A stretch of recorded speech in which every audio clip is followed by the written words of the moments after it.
Tem esse tema que você trouxe, né, você falou do STF, acho que é importante a gente falar sobre isso. Teve essa. E aí eu já leio daqui a pouquinho o superchat do Rodrigo Pedro, que te faz uma pergunta sobre 2022.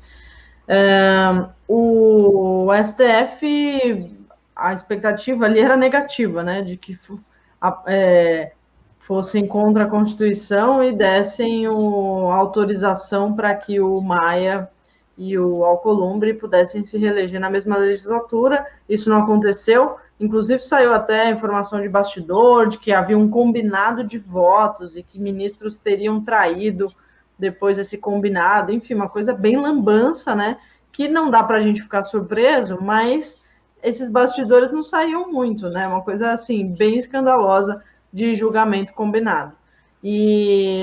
Bom, aí o fato é que teve essa virada, mantiveram lá como são as regras hoje, e derrota do Maia e do Alcolumbre. Então, primeiro, como é que você viu essa coisa do STF aí? Depois a gente fala um pouco sobre as disputas lá na Câmara e no Senado.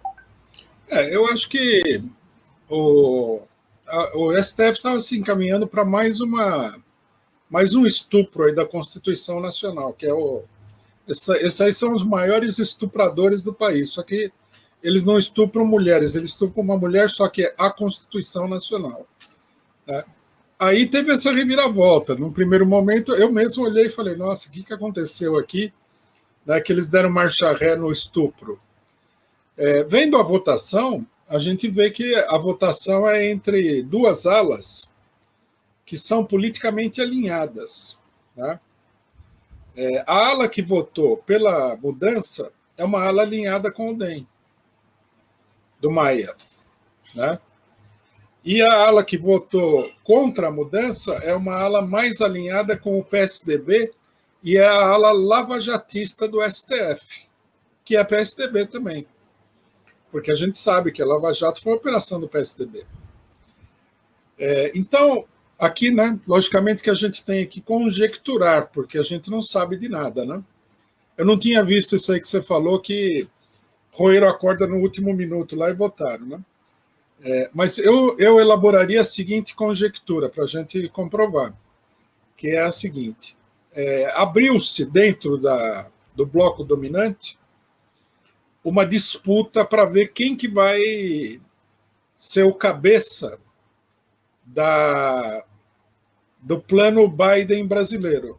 Se vai ser a ala direita, né, representada principalmente pelo DEM, mas também pelo PSD e pelo PP, ou se vai ser a ala, digamos assim, né, entre aspas e sublinhado e tal, a ala esquerda do bloco, que seria o PSDB e o MDB. A eleição ela mostrou que a ala direita desse bloco ela está com a iniciativa.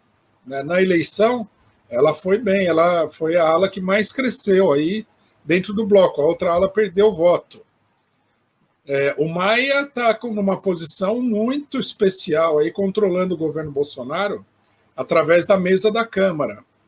Né? Não é difícil até que eles possam estar com o Maia como um possível candidato e tudo mais. Eu acho que essa ala está com o Bolsonaro, está com o João Dória. Me parece que essa votação, que não tem nada a ver com a democracia, com a Constituição, nada, porque a Constituição no STF ela é que nem o papel do banheiro, né? Ela só serve para aquilo. É uma disputa com vistas à eleição presidencial. Vai sair uma guerra aí para ver quem que se impõe. De um lado, pode ser que esses nomes eles não fiquem, mas aparentemente ficariam. De um lado, Dória, que estaria apoiado pela ala mais direitista, né, e, portanto, estaria apoiada pelo pessoal que todo mundo fala que é garantista, mas queria passar por cima da Constituição dessa vez. E, do outro lado, Luciano Huck e a Globo, que estaria mancomunado aí com o Fernando Henrique Cardoso e essa ala do PSDB que, nesse momento, está por baixo, principalmente em São Paulo. Né? Parece que é uma luta interna para definir quem é que vai ter quem é que vai encabeçar o processo eleitoral em 2022. Nós temos que considerar que tudo que vai acontecer no Brasil depois dessa eleição municipal, inclusive a eleição municipal, mas agora muito mais acentuadamente, tudo diz respeito à eleição de 2022. O pessoal fala que o Bolsonaro só pensa na eleição de 2022. Na verdade, isso é mentira. Está todo mundo pensando na eleição de 2022. Tá? Então, essa votação parece assim, não vamos deixar o Maia ser uma espécie de árbitro do Congresso Nacional até 2022. Né? Não vamos deixar ele ficar com todas as cartas na mão.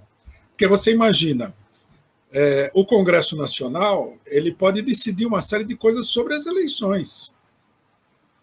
Então, se o Maia é o dono da coisa, ele vai, né, ele vai ter um poder bastante grande junto às eleições.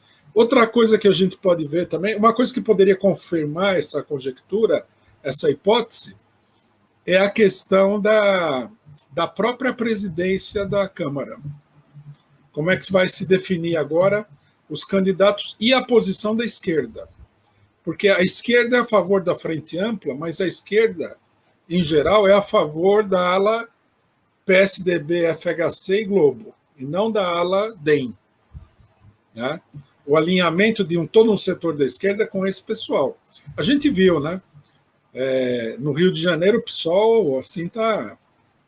Apesar de que é o Paes lá, mas o Paes, ele assumiu uma posição meio neutra, né? Ele não falou, estou com o DEM e não abro. Ele não falou isso. Ele se colocou numa posição meio neutra. Tudo bem, eu sou do DEM, mas eu sou a pessoa mais à esquerda dentro do DEM. Ele falou... Ele deu uma desconversada nessa questão do DEM, né? Me parece que ele é um candidato mais dessa ala Globo. Essa briga aí, na verdade, não é uma briga fundamental, né? Porque para a maioria da população pouco interessa quem é que vai segurar a corda desde que vai ser enforcado, né? O nome do carrasco é secundário, mas vai dar uma boa crise, pode dar uma boa crise na situação política, inclusive pode levar esse bloco a realmente fracassar na questão eleitoral, né? Que eles estão trabalhando com muito cuidado, com muita intensidade. E como você avalia que a esquerda deve fazer suas alianças lá, né? Você traçou um quadro aí, olhando de cima, como é que cada um está posicionado, mas qual a sua opinião sobre como é que deve ser essa disputa, como é que a esquerda deve se colocar nessa disputa? É possível que a esquerda coloque um nome, né? E aí pode ser PT e pode ser que não tenha apoio do PCdoB, por exemplo, que o PCdoB fique lá com o sucessor do Maia, enfim, pode ser que haja uma divisão aí, mas é possível que seja colocado um nome para marcar posição, porque voto não tem, né? Você concorda com isso ou você acha que a esquerda já deve se aliar no primeiro turno à ala mais moderada, digamos assim, para conseguir impedir a eleição de um menos pior? Não, eu acho que a esquerda teria que manter distância desse povo. A experiência, uma avaliação cuidadosa da experiência do vírus, né, da pandemia, mostra que ficar a reboque dos governadores foi um erro total. Você vai perdendo o espaço. Você vai falando para o povo o seguinte, olha aí, eu sou de esquerda, mas veja o Dória, que belo trabalho. Aí você está criando uma ilusão na cabeça das pessoas, está confundindo todo mundo. Eu acho que a esquerda, a partir de agora, deveria traçar nem um risco, deveria traçar aí um verdadeiro fosso no chão entre a esquerda e todos os setores de direita. Né? Agora, logicamente que tem dentro da esquerda setores que acham que a melhor política seria se aliar com alguém aí, fazer a operação do Biden, né? Nos Estados Unidos, eu vi a esquerda do Partido Democrata está lá, até agora, na maior ilusão de que o Biden vai dar alguma colher de chá para eles. E tudo que o Biden faz é montar lá um grupo de trabalho que são os piores como é que se diz? As pessoas mais agressivas dentro do aparato norte-americano. E ele disfarça isso botando um negro aqui, uma negra ali, né, para dar a impressão de que ele está na maior democracia. Eu acho que é isso que vai acontecer com a direita aqui. O que a maior parte da esquerda não vê é que se o Dória, o Huck, ou qualquer um desse pessoal ganhar as eleições, eles vão trabalhar energicamente para acabar com a esquerda. Eles não conseguem conviver com uma oposição de direita e uma oposição de esquerda. A eleição já provou isso daí. Então a esquerda teria que se distanciar. A esquerda, na verdade, tem uma arma poderosa, que é lutar pela candidatura do Lula, mas aparentemente tem gente na esquerda que prefere um cavalinho de pau, né, ao melhor cavalo da corrida, né? Aí já é estranho, não sei dizer como é que a pessoa chega nessa conclusão. Então, antes da gente falar do Lula, vou trazer o superchat aqui do Rodrigo Pedro, que pergunta: Rui, você acredita que a direita vai aceitar o Ciro como um possível candidato em 2022? Olha, eu vi uma declaração ontem de um dirigente do PSD do Kassab, falando que o Ciro está muito bem posicionado, ele formou uma frente com o PS, isso daí dá a ele uma força, papapá. O maior elogio, propondo a frente PDT, Partido Socialista, né, e o Ciro como candidato presidencial. O que significa isso? Que eles estão atribuindo ao Ciro a função, né, de atrapalhar a esquerda, de abrir uma candidatura que pode enganar uma parte do pessoal como sendo de esquerda, quando na verdade é uma candidatura de direita. Eles, na verdade, eles estão se preparando para aquilo que aconteceu em 2018, né?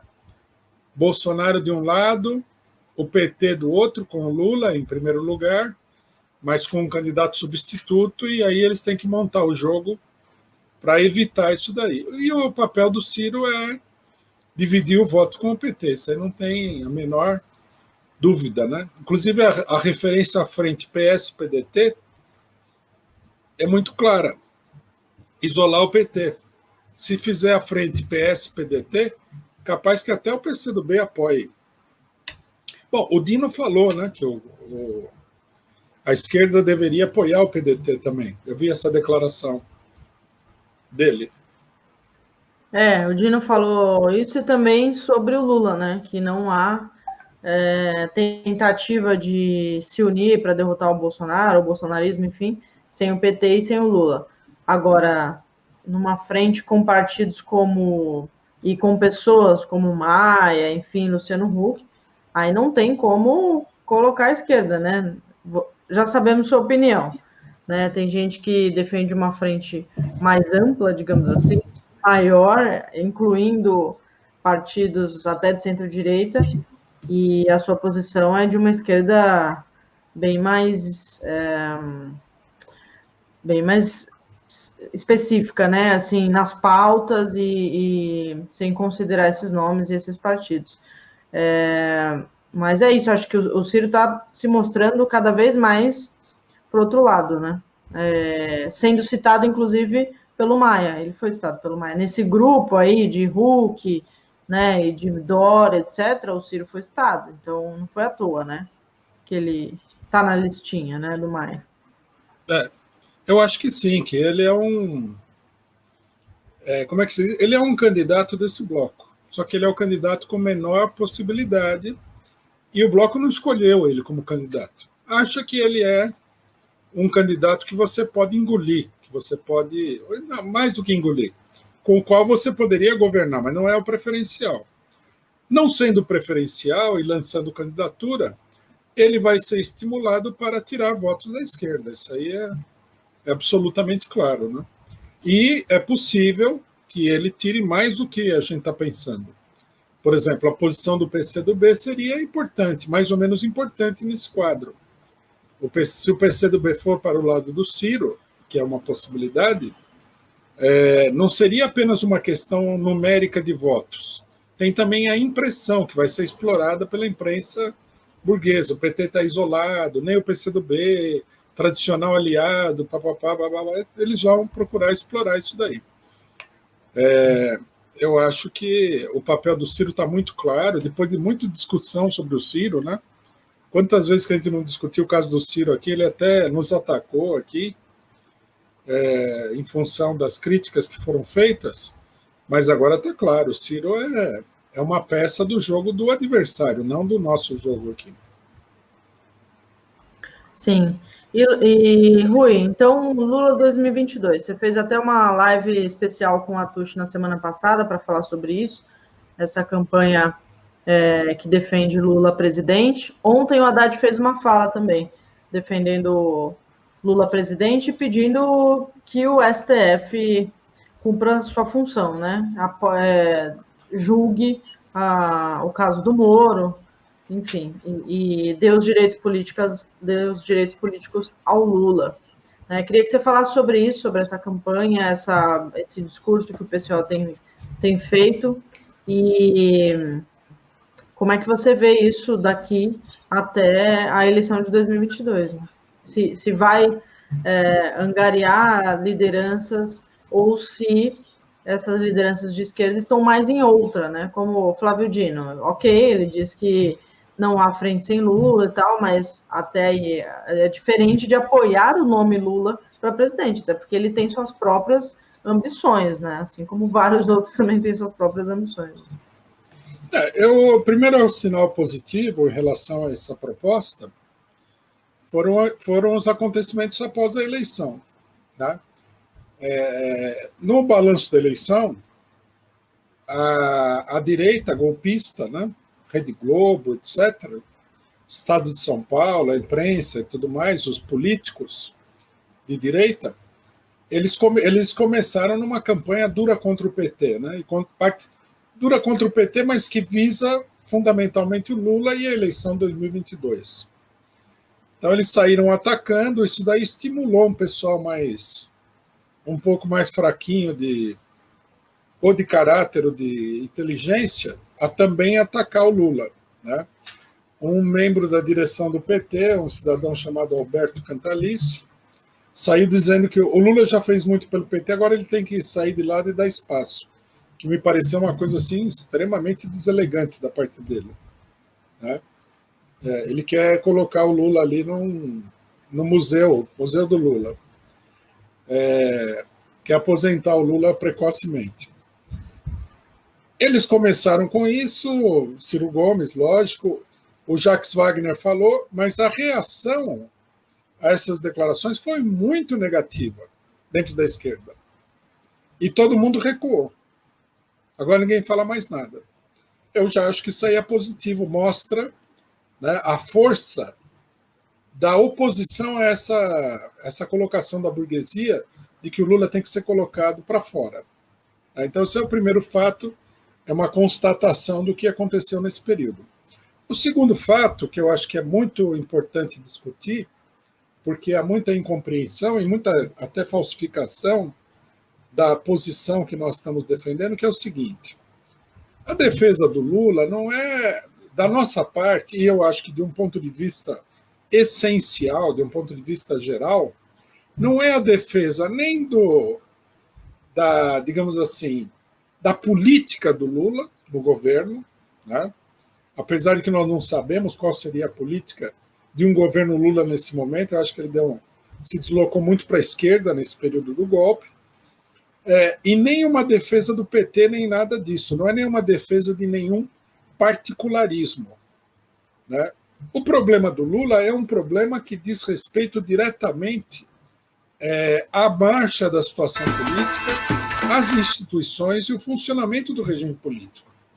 Porque o Lula é o candidato mais popular que tem no Brasil. E ele está sendo impedido de participar das eleições, quer dizer, estão retirando do povo um direito com,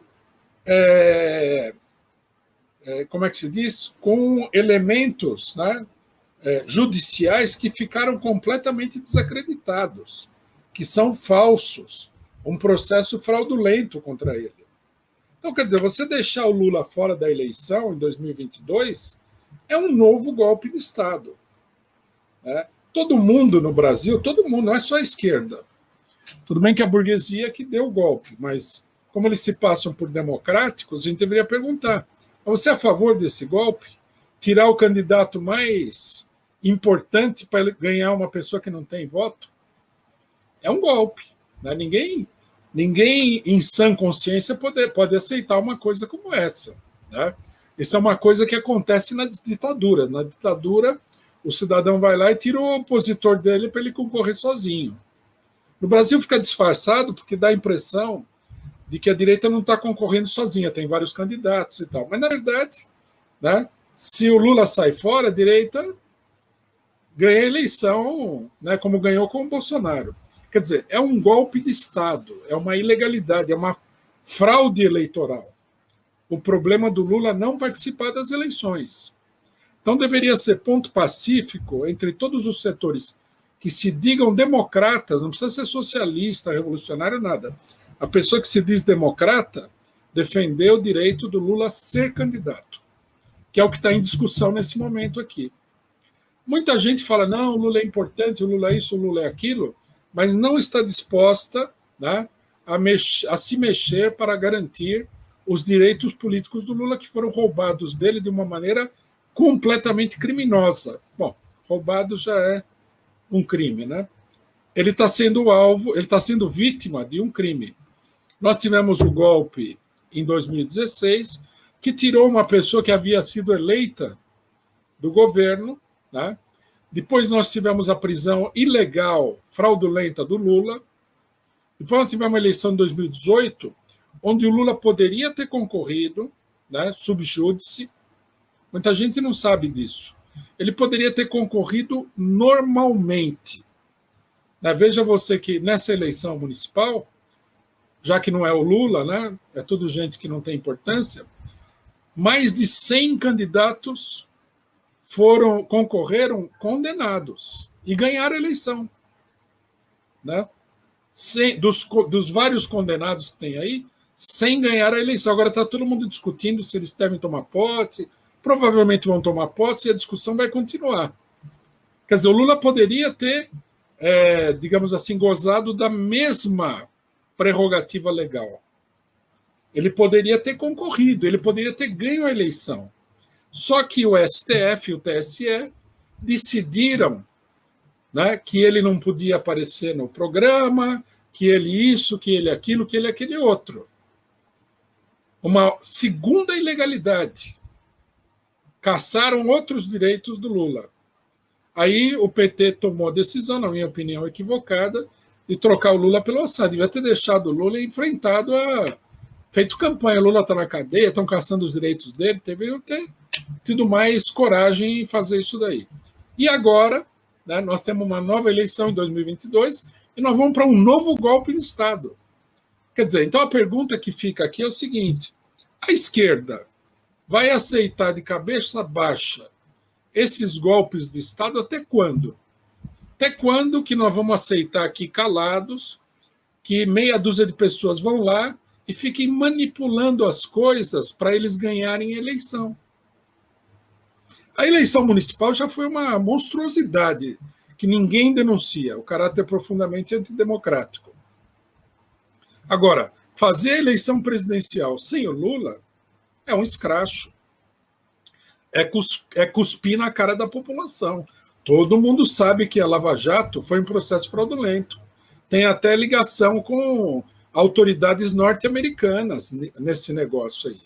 É tudo baseado, já está provado. Agora saiu recentemente uma conclusão aí de que o Lula nunca foi dono do sítio do Atibaia, nada. O que já estava claro, né? Que o sítio não era dele. Eles tentaram mostrar que o sítio era dele, apesar da documentação não indicar isso daí. Não conseguiram, né? Quer dizer, o cidadão frequentou um sítio de um amigo, aí pronto. O sítio era dele. O negócio do apartamento é outra coisa monstruosa. Não dá, não é possível. Se a esquerda aceitar isso daí, seja em nome do que for, é uma capitulação monstruosa diante da ditadura que está se estabelecendo no país. Pode se preparar para não ter mais nenhum direito político, não ter mais nenhuma posição dentro do regime político, porque isso daqui, né? A hora que eles não gostam de um candidato, vão lá e tiram o candidato. Aí depois o pessoal fica que nem na eleição municipal, fala, vamos derrotar o fascismo na eleição. Se na eleição municipal tivesse em questão a derrota do fascismo, ninguém concorria contra o fascismo. Eles pensam que eles estão em qual país? Quando o negócio tem importância, como a eleição presidencial, eles vão lá e tiram o candidato principal. Né? É um jeito, se isso daí é lícito, a gente deveria aplicar em tudo. Corrida de cavalo, tira o cavalo mais veloz para ganhar o segundo lugar. Campeonato de futebol, tira o melhor time para o segundo ganhar. É absurdo isso daí. Tira o cavalo paraguaio, né? A gente falou muito isso na eleição municipal por conta do russomano. E é curioso que você defende, o PCO sempre defendeu que o PT deveria ter mantido o Lula na candidatura, né, como o nome do candidato, até o final, sendo que a maior parte, né, do campo progressista, difícil dizer a maior parte, mas boa parte do eleitorado, e aí até um eleitorado que foi, que não era bolsonarista, mas que era Ciro no primeiro turno, enfim, defendia que o PT tinha que ter colocado o Haddad antes, né, para explorar melhor a campanha, para que ele, enfim, desistir logo do que não daria certo porque o Lula não receberia os direitos políticos e trabalhar melhor a campanha do Haddad para que ele tivesse chance de vencer o Bolsonaro, enfim. E o pessoal sempre defendeu que o PT não mudasse sua narrativa, né? Sempre fosse em defesa da candidatura Lula, assim como agora em 2022. Mas, Rui, é isso. Queria te passar para uma fala final de encerramento e te agradecer aqui pela presença de hoje. Não, eu só, brevemente, eu acho que todos aqueles que são contra o golpe de Estado estão confrontados agora com uma questão chave que diz respeito aos direitos democráticos. O Lula pode ou não pode ser candidato? Vamos supor que você não apoie o Lula como candidato, mas ele tem o direito de ser candidato, que são coisas diferentes, logicamente. Nós não vamos defender o direito só daquele candidato que nós vamos votar, que seria uma indigência política muito grande. Fica essa pergunta. Se você apoia o direito do Lula a ser candidato, então nós temos que mobilizar o país para que ele seja candidato. Porque esses malandros aí do STF, do TSE, do Congresso Nacional, eles não vão fazer nada a não ser que a gente force aí a entrada da porta, derrube a porta e passe por cima, senão, nada. Pois é, cobrança acirrada tem que ser.